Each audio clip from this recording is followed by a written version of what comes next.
Please subscribe and you can download this code from description below. Title: Converting an image to CV_32FC1 in Python using OpenCV. Introduction.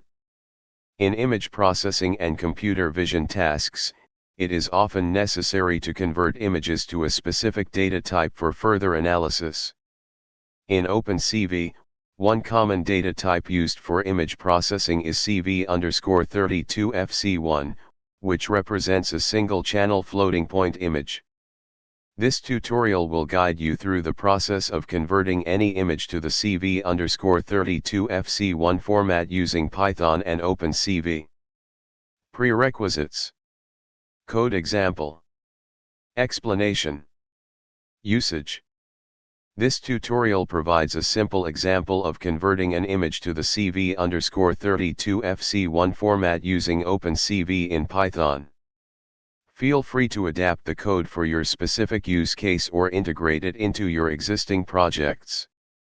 ChatGPT.